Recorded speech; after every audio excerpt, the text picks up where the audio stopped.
Hare Krishna. Today is January 17th, and the quote for today is entitled, "Forgiveness is not logical." Forgiveness is not always logical, but it is always compassionate.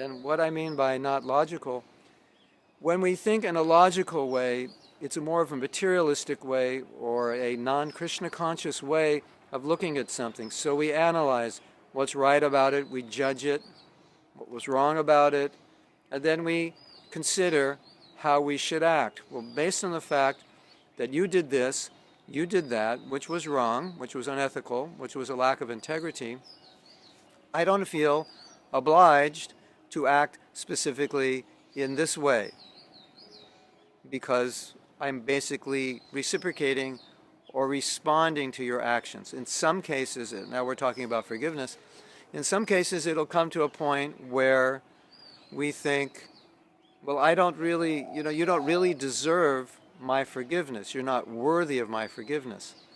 So that may make sense to you logically. But when we bring it to another level, a level of compassion, on a level of compassion, logic doesn't always work. Sometimes it doesn't work at all. We saw with Prabhupada, he was very forgiving. And sometimes even we as disciples would wonder why you were forgiving this person because they've done so many bad things or wrong things, or they've upset devotees. So that's the nature of forgiving, that it's not necessarily logical. And Prabhupada would say, these are my disciples, I will deal with them as I see fit. So Prabhupada was coming from the platform like a father, like a compassionate father, and we were coming more from the platform of like angry brothers, or brothers who were judging based on what we thought was Krishna conscious or wasn't Krishna conscious.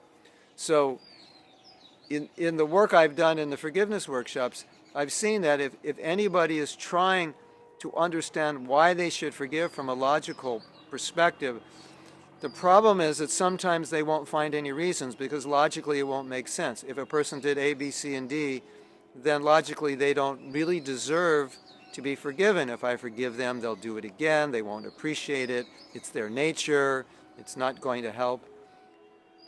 But if you look at it that way, you're never going to forgive. But what I've seen is when the heart opens, when the heart softens, when a person is willing to say, okay, even what you did was wrong, we can let it go, it's not a logical way of thinking. It's a more of a heartfelt way of thinking, and that's a more of a Krishna conscious way of thinking. So the lesson of this is that sometimes if we're looking at situations in a very materialistic way, a very right brain, logical, kind of heartless way, we'll make decisions that are wrong, but they'll make sense to us. And when you approach it in a more Krishna conscious way, a more compassionate way, we'll make different decisions which may not be logical materially, but spiritually they're logical in the sense that they come from a more forgiving or a more compassionate or a kinder state. And you see this example in so many Vaishnavas. They're extremely forgiving. They don't respond tit for tat. Prahlad Maharaj, Ambarish Maharaj, so many stories are there. Because that's the nature of a Vaishnava, they're compassionate, they're always giving. And as I said, we saw Prabhupada do that also. So that's the idea. Don't get caught up in too much judgment about what's right and wrong, but actually think more with your heart, think more with compassion, with understanding why people do things. Maybe it's not always right, but from their perspective, perhaps it was all they could do. And they did what they thought was right. And it's a better, more Krishna conscious way of dealing with situations, and then it allows you to be more forgiving, or more tolerant, more patient, more kind, whatever it is in the situation. Hare Krishna. Srila Prabhupada ki jai.